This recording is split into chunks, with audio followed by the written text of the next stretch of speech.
Después de estas cosas, Pablo salió de Atenas y fue a Corinto. Después de estas cosas, ¿qué cosas?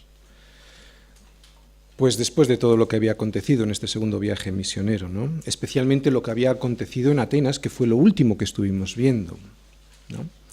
Y si hubiese que resumir con una sola palabra, no solo este segundo viaje misionero, sino toda la vida de Pablo, es más, todo el libro de los Hechos, esta palabra sería tribulación.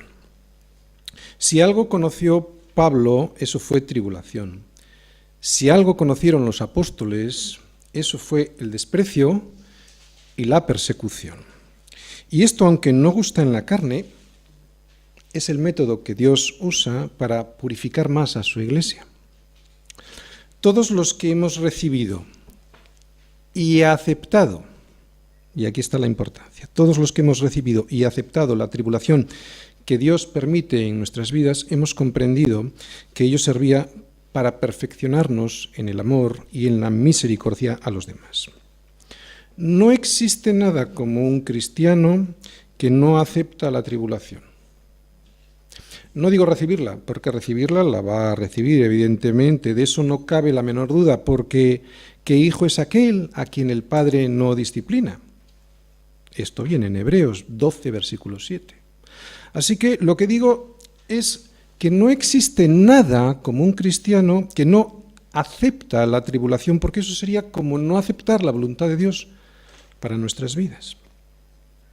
A Pablo, cuanta más tribulación, más se encendía el fuego del Espíritu Santo en su vida.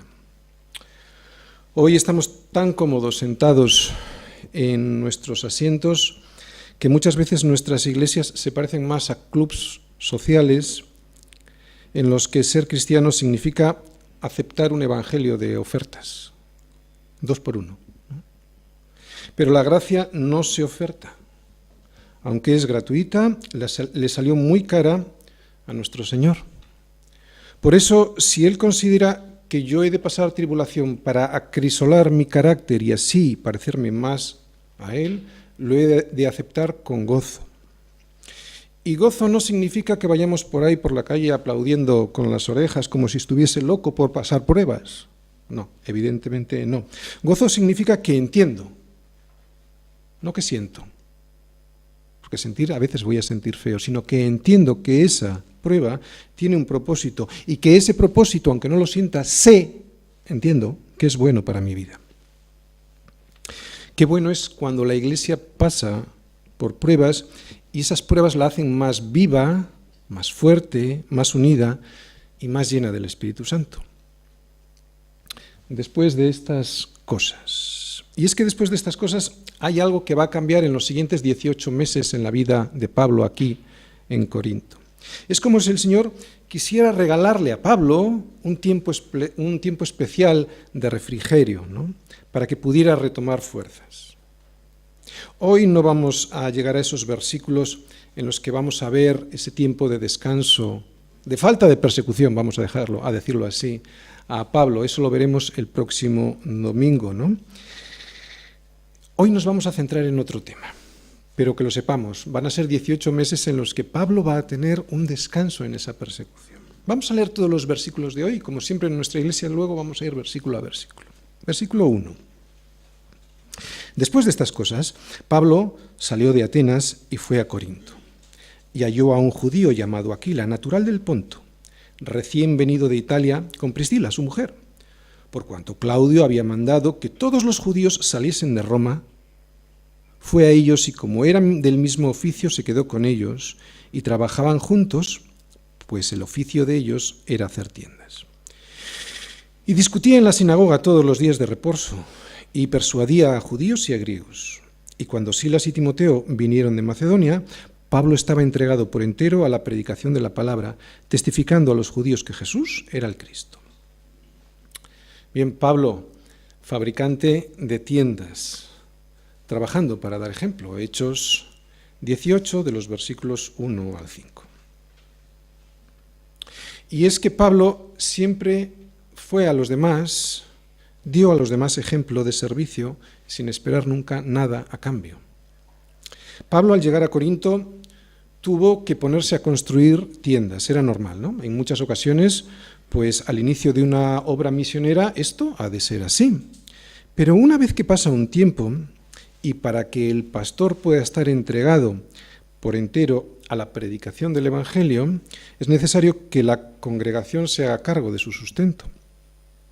En todas las iglesias bíblicas, el pastor lo sustenta el Señor. Lo sustenta el Señor, no la congregación. Lo vuelvo a repetir, en todas las iglesias bíblicas, al pastor lo sustenta el Señor, a través de las aportaciones voluntarias de los miembros de la congregación. Pero es muy importante entender que para poder dar generosamente y sin tristeza, uno ha de ser libre. Dar generosamente y sin tristeza es algo, y esto lo sabemos muy bien, es algo que solo puede hacer aquel que ha sido libertado, que es libre, que ha sido libertado de la avaricia, de esa esclavitud que se llama avaricia. Solo da, pues, aquel que es libre. Vamos a ir versículo a versículo. Después de estas cosas, Pablo salió de Atenas y fue a Corinto.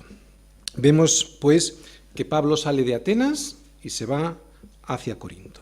Sale de Atenas, que era la gran ciudad de la filosofía, era la gran ciudad del libre pensamiento, era la gran ciudad de los filósofos que se creían libres, era la gran ciudad donde todos los atenienses y los residentes extranjeros allí no hacían otra cosa que desear oír y decir algo nuevo.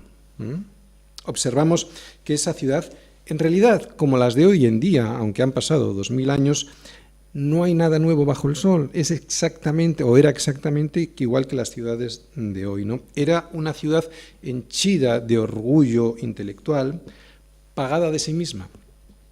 Y aunque los habitantes lo disimulaban, estaban presos del temor. De hecho, tenían un altar al Dios no conocido, por si acaso. Pero pasó lo que suele pasar cuando llevamos el Evangelio, que nos hace libres a las personas, que esas personas prefieren seguir en su cárcel. Por eso, cuando llegó Pablo allí a presentarles el Evangelio que les hacía libres, libres de sí mismos, libres del temor, prefirieron seguir donde estaban. Así que salió de Atenas, Pablo, con bastante poco éxito evangelístico, por lo menos desde un punto de vista cuantitativo. No hubo muchos números de convertidos. Vamos a ver el mapa. Bien, si os fijáis, va a salir de Atenas a Corinto, ¿de acuerdo? Corinto era una ciudad llena, plagada de pecado e inmoralidad. Situado en la península del Peloponeso, Corinto era una de las ciudades más importantes de Grecia y del mundo antiguo. Tenía 2 puertos de mar, casi nada, tenía 2 puertos de mar y por lo tanto mucho tráfico comercial. ¿De acuerdo? Si hoy vais a Google Maps y ponéis Corinto y vais hacia arriba, veis la península del Peloponeso, veis el istmo que une esa península con el resto del continente, con el resto de Grecia, y si os fijáis hay una línea muy recta en ese istmo. El istmo es el trocito de tierra que une la península del Peloponeso con el resto del continente, una línea recta. Esa línea recta hoy en día en realidad es un canal hecho para que los barcos pasen de un lado hacia el otro de esa península. Y en aquel tiempo no estaba ese canal que si vais a Google Maps veis, pero lo que sí había era una calzada por la cual pasaban las mercancías que llegaban de los barcos de un puerto para que fueran transportadas por esa calzada al otro puerto dentro del mismo Corinto. ¿Por qué os digo esto? Bueno, esto implica que al tener 2 puertos y mucha actividad comercial, pues era una ciudad cosmopolita, muy rica, y en este caso, como decimos, con bastante perversión, porque había mucho extranjero, muchas cosas, ¿no? Era, pues, como decimos, una ciudad rica. No pareciera, pues, que una ciudad como esta fuera la apropiada, ¿no?, para que hubiera mucho fruto, y resulta que veremos que va a haber mucho fruto, ¿no? Una ciudad que estaba enloquecida por el placer y por la sensualidad va a terminar siendo una iglesia donde Pablo va a cosechar gran fruto para el Señor. Versículos 2, 3 y 4. Y halló a un judío llamado Aquila, natural del Ponto, recién venido de Italia con Priscila, su mujer, por cuanto Claudio había mandado que todos los judíos saliesen de Roma. Fue a ellos y como era del mismo oficio, se quedó con ellos y trabajaban juntos, pues el oficio de ellos era hacer tiendas. Y discutía en la sinagoga todos los días de reposo y persuadía a judíos y a griegos. Bien, como Lucas no nos dice, Lucas es el escritor del libro de los Hechos, ¿de acuerdo? Lucas es el que está escribiendo esto. Como Lucas no nos dice que Aquila y Priscila se convirtieron al Señor con Pablo, nos imaginamos que ellos ya vinieron desde Roma convertidos al Señor. Hay comentaristas que opinan que no, que vinieron como judíos y que fue Pablo quien les convirtió, o sea, quienes hablándoles del Señor se convirtieron con él. Yo lo dudo, no tiene mucha importancia, ¿de acuerdo? Desde un punto de vista doctrinal no tiene mucha importancia, pero yo lo dudo porque a mí me extraña que Lucas no explicara que Priscila y Aquilas se convirtieran con Pablo y no lo comenta, ¿no? El versículo 3 dice que fueron expulsados los judíos de Roma. Pero hemos de entender que para los romanos, tanto los judíos como los cristianos eran una misma cosa. Para entonces, en este año, en estos inicios del cristianismo, no había mucha diferencia, o mejor dicho, los romanos no veían diferencia entre judíos y cristianos. Para ellos los cristianos eran una parte del judaísmo que estaba enfrentada a otra parte del judaísmo. Y estos enfrentamientos provocaban grandes revueltas que hacían que los romanos estuviesen pues incómodos y molestos con ellos. También leemos ahí que Pablo trabajaba todos los días para poder sostenerse. Trabajaba pues con sus manos haciendo tiendas. Este oficio lo había aprendido desde niño, aunque él luego estudió con Gamaliel. Todos los judíos, todos los papás enseñaban el oficio, normalmente el propio, a sus hijos para que cuando fueran mayores pudieran pues desempeñar ese oficio y ganarse la vida. Estas tiendas que hacía Pablo eran pequeños tabernáculos en piel para que la gente se pudiera quedar a dormir en esos viajes que se hacían, ¿no? Y si el viaje era muy largo, pues se quedaban a dormir en las tiendas en medio de ese trayecto. Vemos en esos versículos que Pablo trabajaba toda la semana, pero en cuanto llegaba el sábado, predicaba en la sinagoga a los judíos y también a los griegos. O sea, predicaba en la sinagoga y salía fuera a la calle a predicar a los griegos de que Jesús era el Mesías. Versículo 5. Y cuando Silas y Timoteo vinieron de Macedonia, Pablo estaba entregado por entero a la predicación de la palabra, testificando a todos los judíos que Jesús era el Cristo. Bien, según vimos en el versículo 4, en el versículo anterior, Pablo estaba siendo invitado habitualmente en la sinagoga para predicar, ¿no?, cada sábado. Dijimos que durante toda la semana estaba trabajando, construyendo tiendas, pero llegado el sábado predicaba tanto a judíos en la sinagoga como a los griegos. Sin embargo, cuando llegaron Silas y Timoteo, Pablo se dedicó por entero a predicar el Evangelio. Una mejor traducción de este versículo 5 que tenemos ahí sería esta. Pero cuando Silas y Timoteo llegaron de Macedonia, Pablo empezó a dedicarse completamente a la predicación, testificando a los judíos que Jesús era el Cristo. Y esto lo pudo hacer así porque cuando Silas y Timoteo llegaron a Corinto, le entregaron una ofrenda de las iglesias de Macedonia para que así Pablo pudiera dedicarse por completo a la predicación de la obra del Señor. Pablo había estado trabajando con sus manos para poder mantenerse y predicaba cuando podía. Pero ahora, gracias a ese dinero, puede dejar el hacer tiendas y dedicarse por completo a la predicación. Esto lo sabemos porque cuando más tarde les escribe a los corintios, les dice, 2 de Corintios 11:9, si queréis apuntar ahí, les dice lo siguiente, fijaros. 2 de Corintios 11:9, fijaros lo que le dice Pablo a los corintios. Y cuando estaba entre vosotros y tuve necesidad, a ninguno fui carga, pues lo que me faltaba lo suplieron los hermanos que vinieron de Macedonia, y en todo me guardé y me guardaré de seros gravoso. Uno de los problemas de la iglesia en Corinto, entre otros muchos, es que era una iglesia muy egoísta. Pablo tenía que trabajar para mantenerse. Y esto sucedió así hasta que llegaron Silas y Timoteo con las ofrendas que trajeron de otras iglesias. Pablo pudo sostenerse, ¿no?, porque estaba trabajando. Pero ahora con esas ofrendas pudo dedicarse a tiempo completo a la predicación del Evangelio. Hemos visto lo que les escribe a los corintios, que no se preocupen, que no les ha sido carga, que se han encargado otros. ¿Quiénes? Las iglesias de Macedonia. Podemos ir a Filipenses y en Filipenses 4:15 vemos cómo Pablo le agradece a la iglesia en Filipos esas ofrendas que le permitieron poder predicar sin tener que dedicarse a construir tiendas. Fíjate lo que le dice Pablo a los filipenses. Filipenses 4:15.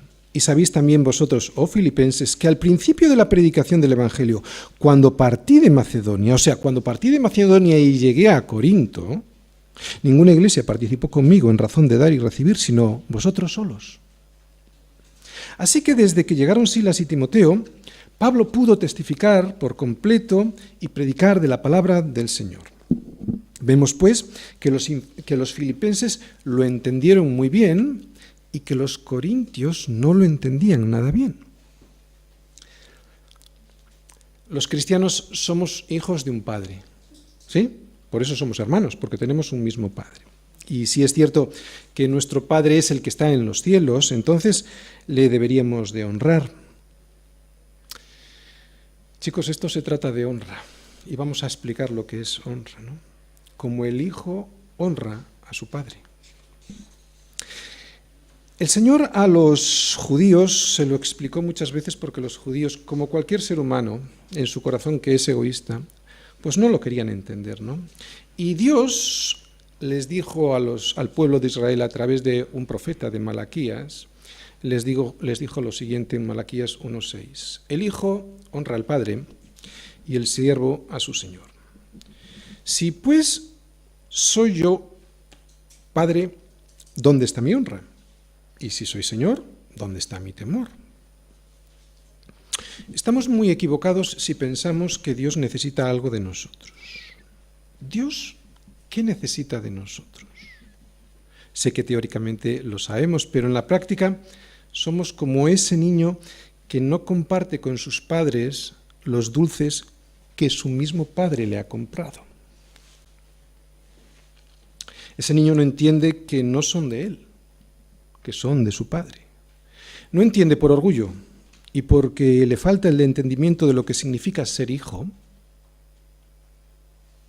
que no solo son propiedad de su padre, sino que su padre le puede inundar de dulces, le puede comprar todos los dulces que el padre le apetezca. No entiende que su padre no los necesita, no entiende que el privilegio de dar es superior al privilegio de recibir. No entiende que no le está haciendo un favor a su padre si le da. No entiende que es el padre quien le está haciendo el favor a él al pedirle que comparta esos dulces. Y así somos nosotros, ¿no? Somos como ese niño egoísta que no entiende que es él quien necesita honrar a su padre. Y como no lo entendemos, o no nos interesa entenderlo, pues nos negamos a darle a él una pequeñísima parte de lo que él previamente nos ha regalado. Somos como ese niño egoísta que no entiende que es él quien tiene que honrar a su padre. Y como no lo entendemos o como no nos interesa entenderlo, entonces nos negamos a darle una pequeñísima parte de lo que de él previamente hemos recibido.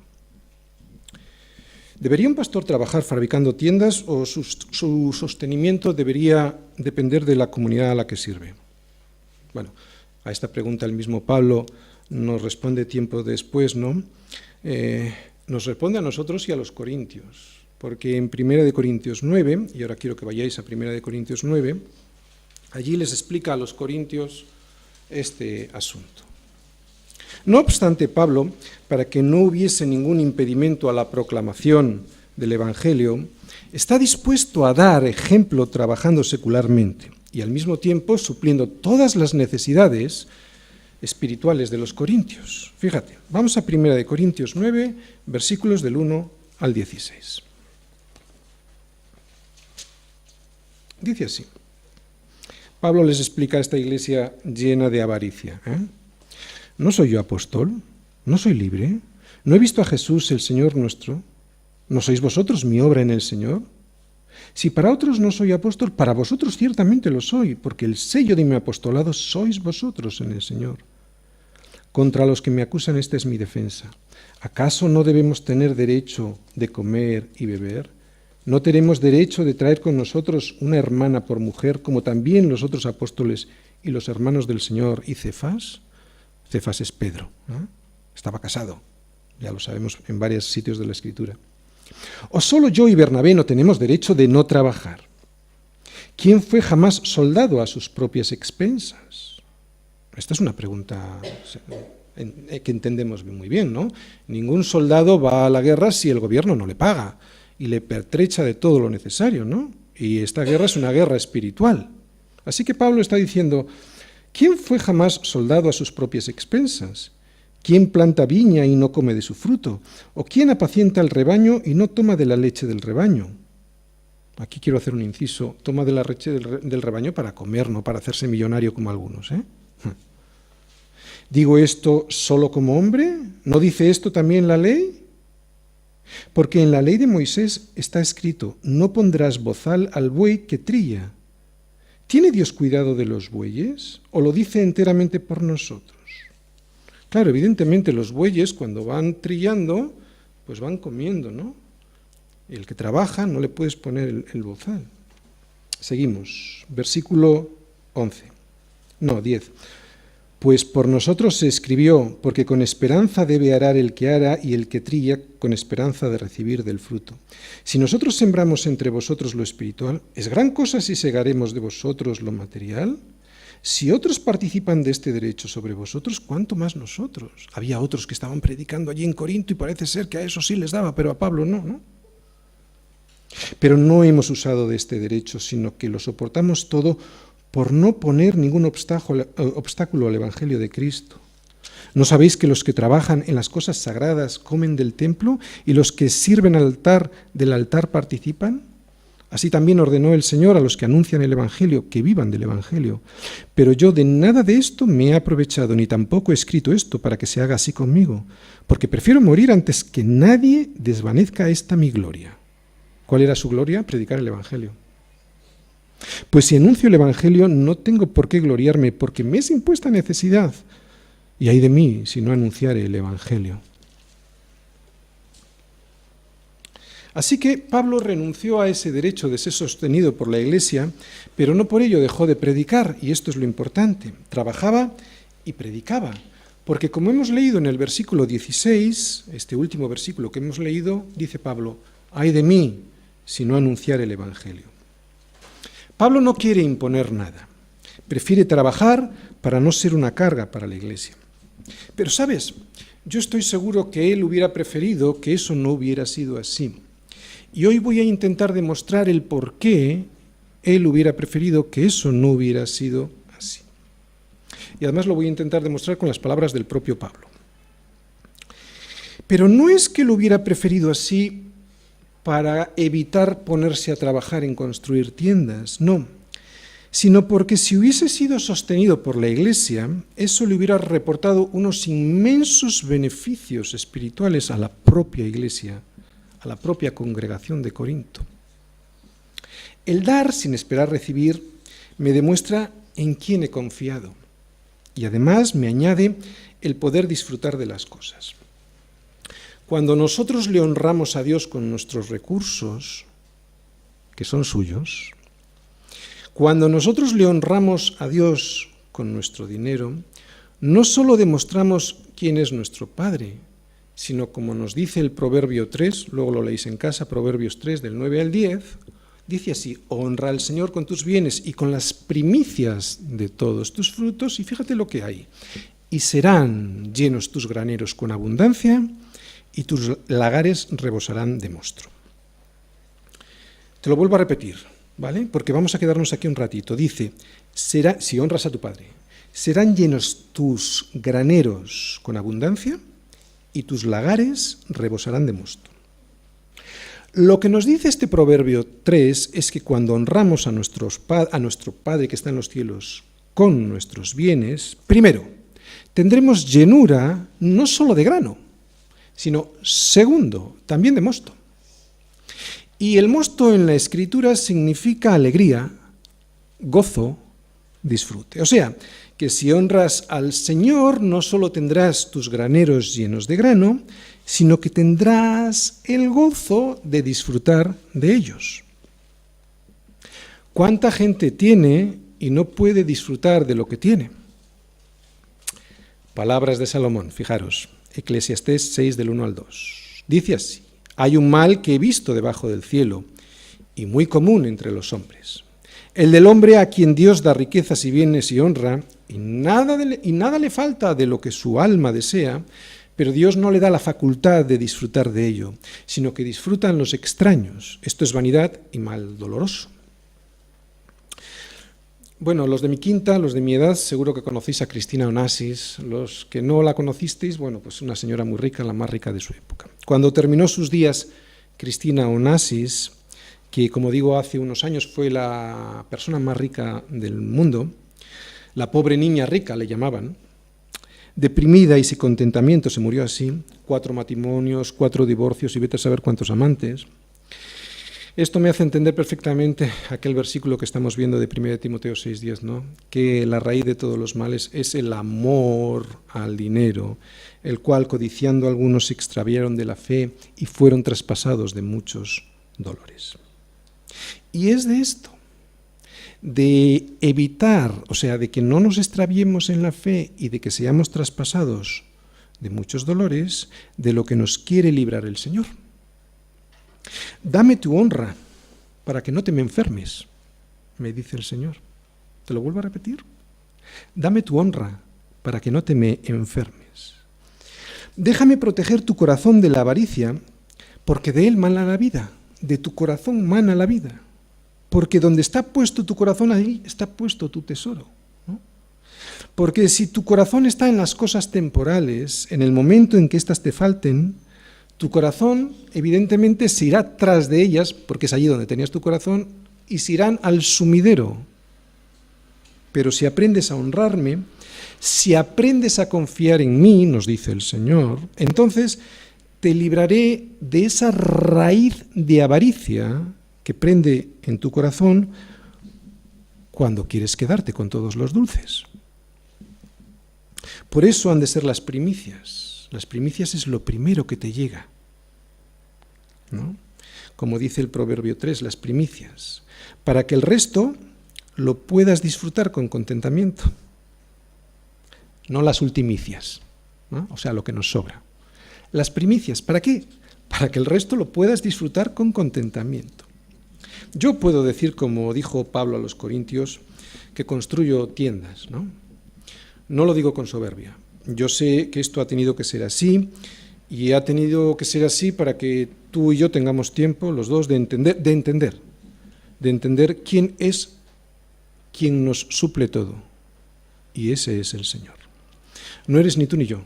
Quien nos suple siempre es el Señor. Es nuestro Señor quien, conforme a sus riquezas en gloria, no a mis riquezas, sino a sus riquezas en gloria, nos sostiene. Tenemos que entender que no somos ni tú ni yo quien damos. O mejor dicho, que lo que damos, tú y yo, no es producto de lo que nosotros somos, sino de lo que Él es en nuestro corazón. Eso es muy importante.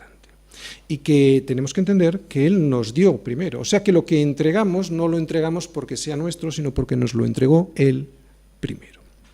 Y que lo que entregamos es tan solo una pequeñísima parte de los dulces que nos fueron dados antes y además sin merecerlo. Y que quien nos pide esa pequeña parte de los dulces, además, ¿sabes?, no los necesita. Lo que nos pide es honra, y no la pide tampoco porque Él la necesite. Él no necesita ni siquiera nuestra honra, no necesita nada. Nos la pide porque somos nosotros quienes debemos entregar esa honra, porque somos nosotros quienes necesitamos entregar esa honra. Si verdaderamente nuestro corazón está lleno del Espíritu Santo, la manifestación de esa llenura, ¿sabes cuál va a ser? Generosidad y libertad al dar a los demás, ¿no? Estos corintios tenían muchos problemas. Los que habéis leído las dos cartas a los corintios ya lo sabéis, eran unos cristianos muy problemáticos. Tenían problemas con la cena del Señor, ¿os acordáis? Porque no entendían en qué consistía esa remembranza, ¿no? Y se ponían ciegos a comer sin tener en cuenta, sin discernir el cuerpo y la sangre del Señor. Era una iglesia también que había un joven que estaba con la mujer de su padre. Y era una iglesia muy avara, que no proveía para las necesidades de los demás. Así que vemos que era una iglesia muy problemática. Quiero llevarte a 2 Corintios 9, versículos del 6 al 15. Para que compruebes cómo era el corazón de Pablo. Para que comprobemos cómo era el corazón de Pablo con estos corintios que tenían tantos problemas y cómo les intentaba explicar los motivos y los beneficios de la necesidad de dar.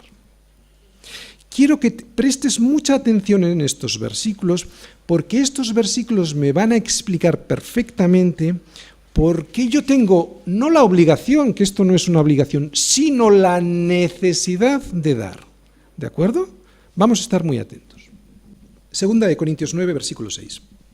Pero esto digo, el que siembra escasamente también segará escasamente, y el que siembra generosamente, generosamente también segará. Es lógico, ¿verdad? Esto es puro sentido común. Nadie discute que si tú siembras 3 semillas para 3 árboles vas a cosechar 15 árboles. Esto es sentido común. Pero nosotros pensamos así con el Señor. O sea que no usamos el sentido común, ¿no? Versículo 7. Cada uno dé como propuso en su corazón, no con tristeza ni por necesidad, porque Dios ama al dador alegre. Si te has propuesto, mi hermano, hacer algo, hazlo, ¿de acuerdo? Si te has propuesto hacer algo, hazlo. No te eches para atrás como Ananías y Safira, ¿no? Porque será peor. Nadie te obliga a darlo, como nadie obligó a Ananías y Safira a darlo. Pero si te has propuesto algo, no lo cambies. O mejor, no te propongas darlo, porque en la Escritura nadie obliga a nadie. Siéntate en el asiento y crece, ya tendrás tiempo de entenderlo. Crece hasta que lo entiendas, porque ¿sabes lo que va a pasar si lo haces por obligación? Pues lo que va a pasar es que te vas a quedar sin el dinero y encima no te va a valer de nada, porque como no es por obligación, así que quédatelo, no pasa nada, hasta que lo entiendas, ¿no? Tranquilo, yo estoy aquí como hasta ahora, fabricando tiendas para servirte, ¿no? Y además no esperando nada a cambio, no hay ningún problema, necesitas entenderlo, todos necesitamos entenderlo. Recuerda una cosa, y esto es muy importante, y es que venimos de una cultura católica. El Señor no es receptor de limosnas. Ese es un concepto católico. Ese es un concepto en el que tú le das lo que te sobra. Él es el Señor, y al Señor se le honra como a tal. Y si no sabes, no es el Señor. No des con tristeza ni por necesidad. Yo no lo necesito, nos está diciendo el Señor. Este es un concepto que tenemos que tener muy claro, porque mucha gente va a la iglesia, ¿sabes a qué? A comprar el favor de Dios. Y Dios no vende favores. Dios lo da todo. Dios es el que da, como vimos el domingo pasado. Su favor es inmerecido. Él dio a su único hijo. Su único hijo, nada más y nada menos. Y eso no tiene precio, eso no se puede comprar, así que no lo intentes. Al Señor no se le puede comprar. Versículo 8. Antes de entrar en el versículo 8, lo digo porque es muy típico, ¿no? Señor, es como que estoy comprando un seguro de vida, ¿no? No te va a valer de nada. Versículo 8. Y poderoso es Dios para hacer que abunde en vosotros toda gracia, a fin de que, teniendo siempre en todas las cosas todo lo suficiente, abundéis para toda buena obra. Fíjate lo que quiero que sigas leyendo ese versículo, el 8. Dice que nos dará todo lo suficiente para irnos a la playa. No. ¿Para qué nos va a dar todo lo suficiente? Para que abundemos en toda buena obra. ¿Te vas dando cuenta de la perspectiva del Evangelio? Porque a veces pensamos que el Señor me dé, porque necesito, pero dice, fíjate para lo que dice el Evangelio, que es para lo que nos va a dar a sus hijos, para que abundemos en toda buena obra. Dios sabe que la abundancia y la felicidad, escucha esto, Dios sabe que la abundancia y la felicidad del hombre está en el dar.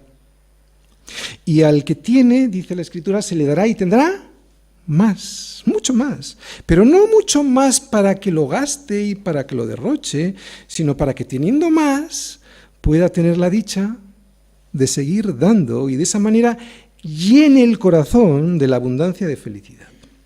No te dará más para que lo gastes en tus deleites, sino para que te sigas gozando, como dice ahí, en toda buena obra. Y lo hace así, ¿sabes por qué el Señor? Porque Él te ha creado y Él te conoce, y Él quiere que te conozcas como has sido creado, ¿no? Para que te goces en ello, ¿no? Y así seas feliz. Pero para eso tenemos que dejar de estar o de seguir estando engañados por el diablo que nos dice, yo me lo merezco. Versículos 9 y 10. Seguimos ahí en 2 Corintios 9, versículos 9 y 10. Como está escrito, repartió, dio a los pobres. Su justicia permanece para siempre. Y el que da semilla al que siembra y pan al que come, fíjate lo que va a hacer. Proveerá y multiplicará vuestra sementera. Y subraya esto. Y aumentará los frutos de vuestra justicia. Bien. Para tener frutos de justicia, primero tengo que tener justicia. Solo después de tener esa justicia pueden venir frutos de justicia. Sentido común, ¿no? Lo vuelvo a repetir. Para poder tener frutos de justicia, primero tendré que tener justicia para que de esa justicia puedan salir frutos de justicia. Y sabemos los cristianos que esa justicia es Cristo viviendo en mi corazón. Por eso dice que será Él quien proveerá, multiplicará y aumentará. Cristo viviendo en mí. No soy yo, no es mi justicia, es Él, es su justicia viviendo en mí quien lo hace. Por lo tanto, no son mis obras, son sus frutos a través de mí. Que cuando yo estoy injertado en la vid verdadera, me vienen, al estar injertado en la vid verdadera, me vienen esos frutos de justicia que no son míos. Entendemos por lo cual podemos decirle soli Deo gloria, solo a Dios sea la gloria, que no es una cuestión mía, que es una cuestión de Él porque estoy injertado en la vid verdadera, ¿no? Y sabemos que esos frutos de justicia es Jesucristo viviendo en nosotros. Cuando tú das frutos de justicia es porque eres hijo de quien te engendró. Te pareces a tu Padre. Por eso das los frutos de tu Padre. Son suyos, no tuyos, aunque te los regala para que puedas disfrutar de ellos dándolos, no quedándotelos. No nos engañemos. Solo si manifestamos generosidad, sabremos que nos parecemos a nuestro Padre que es generoso. La generosidad es una característica genética que te demuestra que has sido engendrado por el Espíritu Santo. Mi hijo dicen que se parece a mí como una fotocopia. Eso es una prueba genética de que él es mi hijo, que se parece a mí. Si yo no soy generoso, es una prueba genética, espiritual, pero genética, de que yo no tengo un Padre que está en los cielos. ¿Me entendemos? Damos no para quedar bien con Dios. Damos porque simplemente es lo normal en alguien que se parece a su Padre. En esto es glorificado mi Padre, en que llevéis mucho fruto y seáis así mis discípulos. ¿Por qué predico de esto? Bueno, por muchos motivos. Básicamente para que no nos engañemos, para que no llamemos Padre a un Padre que no es nuestro, ¿de acuerdo? Dice ahí, en el versículo que hemos leído en el 10, aumentará los frutos de vuestra justicia. Y fíjate en el 11, para que estéis enriquecidos en todo, para toda liberalidad, o sea, para toda generosidad, para todo desprendimiento, la cual, o sea, esa liberalidad, ese desprendimiento, esa generosidad produce por medio de nosotros acción de gracias a Dios. No sé si lo estáis entendiendo, pero gloria a Dios, os lo voy a explicar. Dice, para toda liberalidad. La avaricia es una esclavitud que me impide que todos nosotros, que nos impide que produzcamos en los demás algo increíble. Acción de gracias a Dios. Te lo explico. Cuando yo soy generoso y doy de lo que Dios me ha dado previamente, Él, el Señor, además de aumentar mis graneros y de producir en mí el gozo de haber sido un dador, como hemos visto en el Proverbio 3, además también produce acción de gracias acción de gracias a Dios, en aquel al que le llega mi regalo. Produce que esa persona le dé gracias a Dios, no a mí. Al dar, produzco que toda lengua confiese que Jesucristo es el Señor. ¿Lo entiendes? No da gracias por Tony, no, gracias Señor. ¿No? Cuando yo doy, además de que aumente los productos de mi sementera y además el gozo de disfrutarlos, encima produzco acción, como dice al final del versículo 11, acción de gracias a Dios en la persona a la que yo le he dado, porque alaba al Señor al ver la bondad, ¿no?, del que da. Por eso podemos decir soli deo gloria, soli deo gloria, porque incluso mi liberalidad, mi generosidad, que no es mía, ¿no?, que es Cristo viviendo en mí, produce acciones de gracias soli deo gloria, solo a Dios. Esto es lo que significa lo que acabamos de leer, ¿no?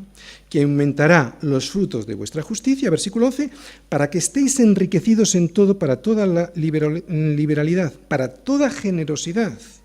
La cual, o sea, esta generosidad, ¿qué produce? Produce por medio de nosotros, somos un canal. Por medio de nosotros, ¿qué produce? Acción de gracias a Dios. ¿Te das cuenta todo lo que produce el dar, el ser generoso? Versículos 12, 13 y 14. Porque la administración de este servicio no solamente suple a lo que a los santos falta, sino que, recordad, está hablando a los corintios, a esta gente tan avara, ¿de acuerdo? Dice, la administración de este servicio, o sea, el de ser generoso, no solamente suple lo que a los santos falta, que con eso sería suficiente, no, sino que también abunda en muchas acciones de gracias a Dios. Pues por la experiencia de esta administración, glorifican a Dios por la obediencia que profesáis al Evangelio de Cristo y por la liberalidad de vuestra contribución para ellos y para todos. Y asimismo en la oración de ellos por vosotros, quiero que también subrayes esto porque esto es lo último que produce el dar, fíjate tú, y asimismo en la oración de ellos por vosotros, a quienes aman a causa de la superabundante gracia de Dios en vosotros. Acabo de señalaros otro beneficio más de mi liberalidad, de mi generosidad. La oración de ellos por vosotros, la oración de ellos por mí. Tú imagínate que me falta algo en casa, ¿no? Y hay alguien que me da para que no me falte y pueda comer, ¿no? Yo doy gracias a Dios, abundo en acción de gracias a Dios y además oro por la persona, la conozca o no, que ha sido benefactora. Por eso dice ahí, en el 14, asimismo, produce que la oración de ellos por vosotros, o sea, produce oraciones. No lo hacemos para que oren por nosotros, pero produce todas estas cosas. ¿Te das cuenta cómo Pablo les explica a los corintios avaros que la acción de dar no solo era una necesidad, sino que producía beneficios espirituales enormes? Y fíjate cómo Pablo concluye este pensamiento. Pablo no encuentra palabras para describir todo esto que él explica, ¿no? Estos sentimientos que tiene por todo aquello que les está explicando a los corintios. Por eso termina y dice, gracias a Dios por su don inefable, en el versículo 15. Cualquier otro, escuchando estas palabras, podría decir, ya está este pastor hablando de dinero, ¿no?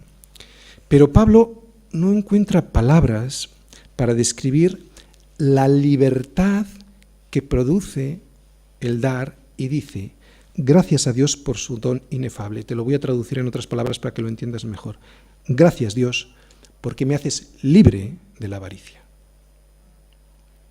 Este gracias a Dios por su don inefable es el grito del que ha sido liberado de aquel que antes había sido su Dios, el dinero. Quisiera llevarte ahora a Lucas 19, de los versículos 1 al 10, y vamos a leer algo para seguir abundando en este tema. Vuelvo a repetir, es para que no nos engañemos. Habíamos dicho Lucas 19, y vamos a hablar de Zaqueo. ¿Os acordáis de Zaqueo, verdad? El hombre chiquitito subido a un sicómoro. Vamos a leerlo y vamos a ir explicando qué es lo que pasó en la vida de Zaqueo. Lucas 19, versículo 1. Leemos. Fíjate tú. Bueno, antes de nada, os quiero explicar. Zaqueo era un publicano, ¿de acuerdo? ¿Qué es un publicano? Por aquellos que no lo sepáis, un publicano era aquel, vamos a decir, en el Imperio Romano se dividía el imperio en regiones, en provincias, y cada una de ellas, bueno, pues había, en vez de haber, en este caso, un funcionario romano que exigía los impuestos, pues era un propio judío quien lo hacía, ¿no? Esto les hacía odiosos a los propios judíos, porque lo que hacía el Imperio Romano era atribuía a una provincia una cantidad de dinero y le decía a una persona, en este caso a un publicano, que le diera una cantidad y él luego ya se encargaría de recuperar esa cantidad con los impuestos, ¿no? Claro que le iba a recuperar, y la iba a recuperar con creces. Esto era un publicano.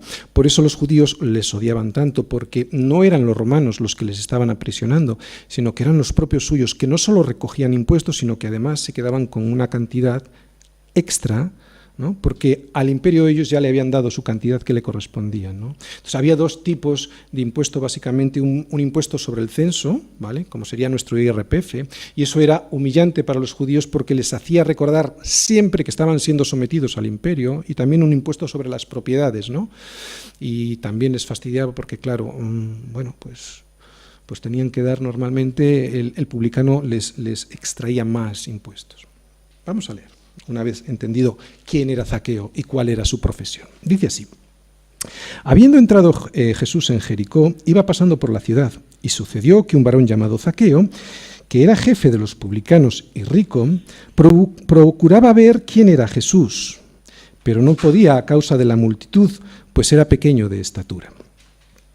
Y corriendo delante subió a un árbol sicómoro para verle, porque había de pasar por allí. Vale, bien, antes de seguir, Zaqueo no fue a buscar a Jesús, no fue a ver a Jesús porque quisiera ser salvo o algo así. No, Jesús era muy popular, ¿de acuerdo? Entonces, Jesús era muy popular, entonces, bueno, pues vamos a ver a Jesús. Entonces subió en un árbol a ver a Jesús pasar, ¿no? Versículo 5.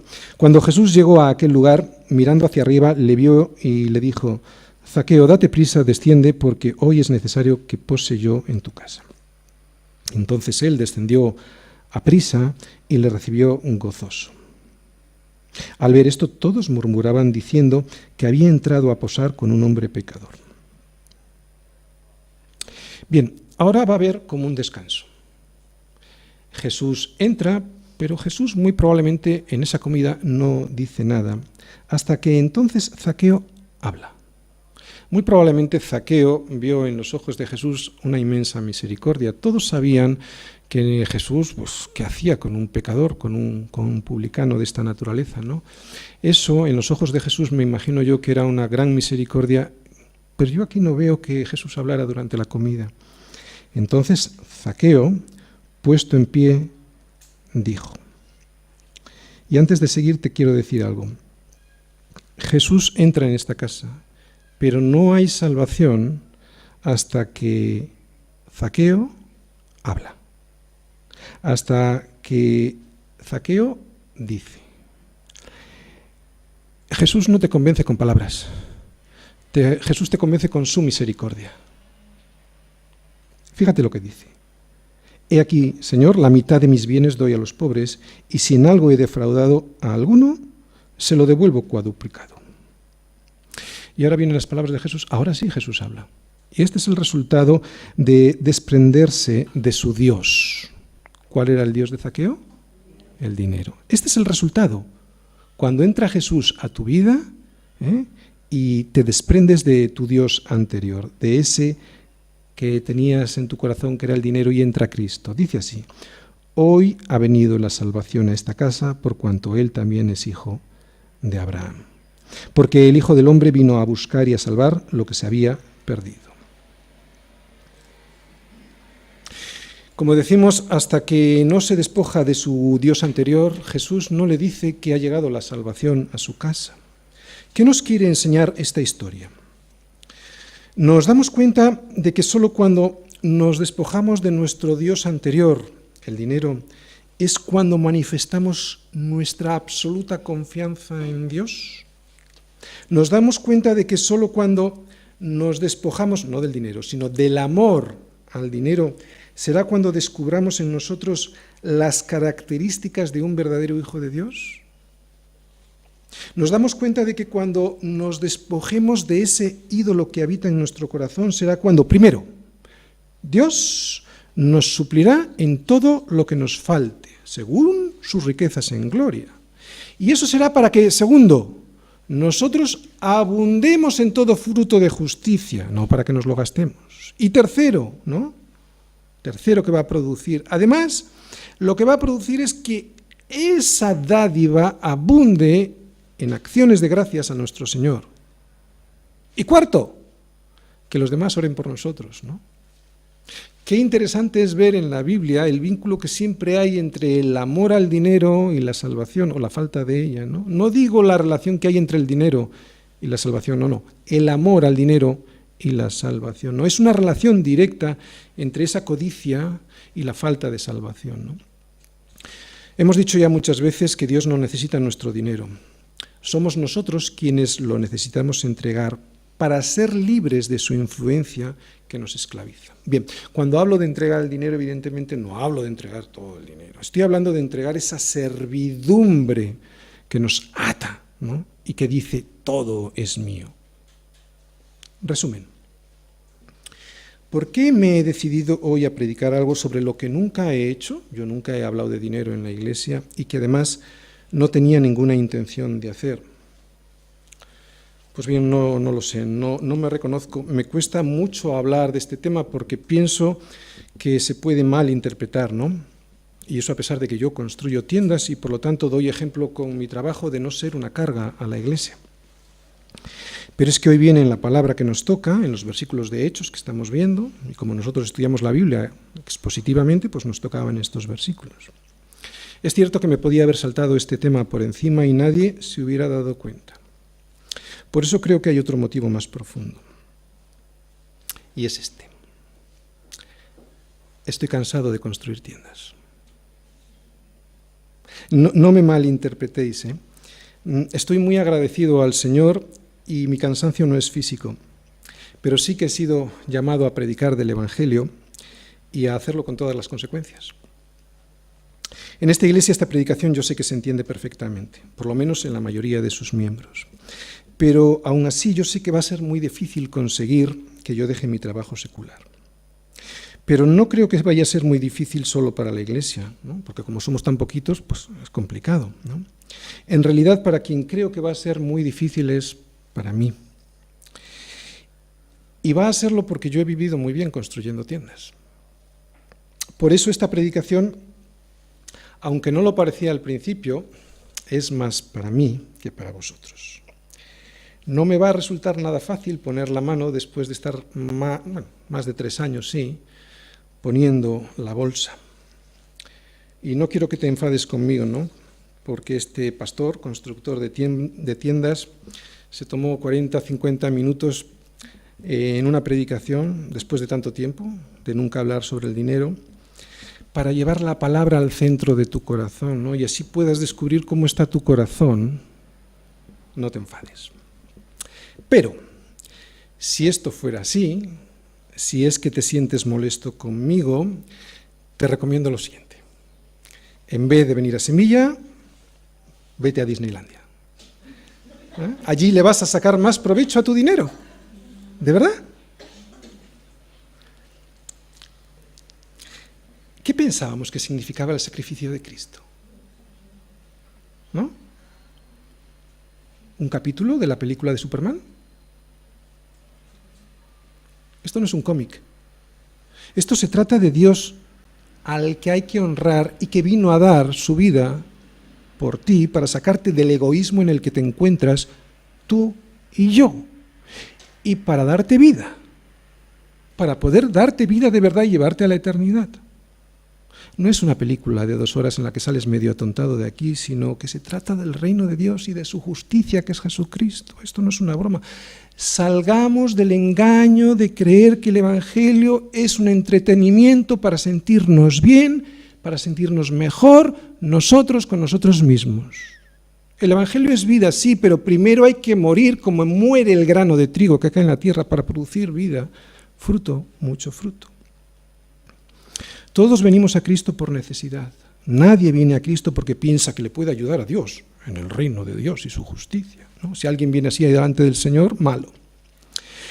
Pero una vez que nos presentamos delante de sus pies como miserables, como mendigos necesitados de su gracia, como unos paralíticos de Betesda, cojos de nacimiento, imposibilitados de valernos por nosotros mismos, entonces nos dice, como le dijo al paralítico de Betesda: levántate, toma tu lecho y anda. Y esto tiene 3 puntos. Primero es levántate. No solo nos dice levántate, pero te dice levántate, que significa que te restaura de la miseria en la que has estado viviendo toda tu vida, ¿no? Que te levanta de la miseria de una vida que ha sido arrastrada sin un propósito por este mundo, siendo egoísta, quedándote todo para ti, no pensando en nada más. Sino también, segundo, lo que nos dice es toma tu lecho. Y esto lo que significa es que tomas ese catre, que es el símbolo de tu postración anterior, que te mantenía en ella, y que ahora es tú quien lo carga. O sea, que eres tú quien está por encima de todas las circunstancias que antes te ataban, ¿no? Ahora eres tú quien vive por encima de las circunstancias a las que antes estabas esclavo. Eso es toma tu lecho. No te tiene el lecho a ti, tú tienes el lecho, ¿no? Y además te dice, anda. Que significa que tienes que dar testimonio que realmente eres un hijo de Dios, ¿no? Con un carácter como de un hijo de Dios. Y ese testimonio se hace andando. Andando cuando antes estabas postrado, triste y sin vida. Y estabas postrado, triste y sin vida por la avaricia, por el rencor y el amor al dinero que te tenían postrado en un lecho que no te dejaba andar como un hombre de verdad.